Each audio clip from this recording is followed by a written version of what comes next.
ಇವತ್ತು ಅವ್ರ ಮೇಲೆ ಮೀಸೆ ತಿರುವಿ ತಡೆ ತಡ್ತಾನೆ ಅಂದರೆ ಏನು ಅರ್ಥ ಪ್ರಜಾಪ್ರಭುತ್ವದಲ್ಲಿ? ಆ ಪೊಲೀಸ್ ವ್ಯವಸ್ಥೆಯಲ್ಲಿ ಅದೇನು ಕಾನೂನುಗಳು? ನೀವು ಸರ್ಕಾರಕ್ಕೆ ಎದುರ್ತಾ ಇದ್ದಾರೆ, ನಾನು ಒಪ್ಕೊಂತೀನಿ. ಎಂಟೈರ್ ಚಿಕ್ಕಬಳ್ಳಾಪುರದ ಪೊಲೀಸ್ ವ್ಯವಸ್ಥೆ ಇವತ್ತಿರ್ತಕ್ಕಂಥ ಕಾಂಗ್ರೆಸ್ ಸರ್ಕಾರಕ್ಕೆ ಎದುರ್ತಾ ಇದೆ, ನಾನು ಒಪ್ಕೊಂತೀನಿ.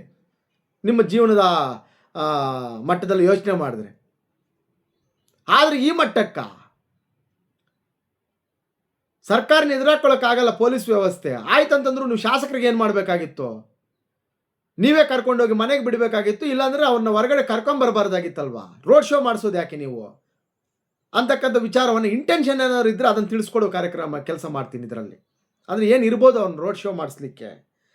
JDS ಕಾರ್ಯಕರ್ತರ ಸಿಟ್ಟಿಗೆ ಕಾರಣ ಆಗಿರ್ತಕ್ಕಂಥ MLA ಅವ್ರನ್ನ ನೀವೇ ರೋಡ್ ಶೋ ಮಾಡಿ ಅವ್ರು ಉರುದುಂಬಿಸ್ತಾ ಇದ್ದಾರೆ, ಮೀಸೆ ತಿರುತ್ತಾ ಇದ್ದಾರೆ. ಬನ್ನಿ ಈ ಗಲಾಟೆಗೆ ಹೋದರೆ ಸವಾಲು ಕೊಡ್ತೀವಲ್ಲ ನಾವು, ಏನಾಗುತ್ತೆ ಕಿತ್ಕೊಳ್ಳಿ ಅನ್ನೋ ಮಟ್ಟದಲ್ಲಿ. ಈ ಪೊಲೀಸರು ಕೂಡ ಪಾಪ ಅವ್ರ ಕಷ್ಟ ಯಾರಿಗೂ ಬೇಡ.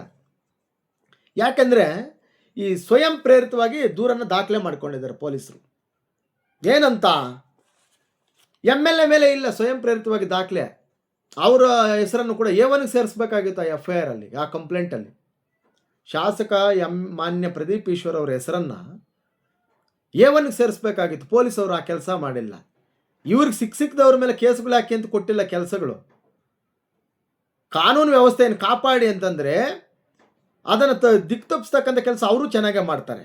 ಯಾಕಂದರೆ ಪೊಲೀಸ್ ವರಿಷ್ಠಾಧಿಕಾರಿಗಳು ಇದ್ರ ಬಗ್ಗೆ ಗಮನ ಇದೆಯೋ ಗೊತ್ತಿಲ್ಲ. ಅವರು ಗಮನ ಹರಿಸ್ಬೇಕು ಅದ್ರ ಬಗ್ಗೆ.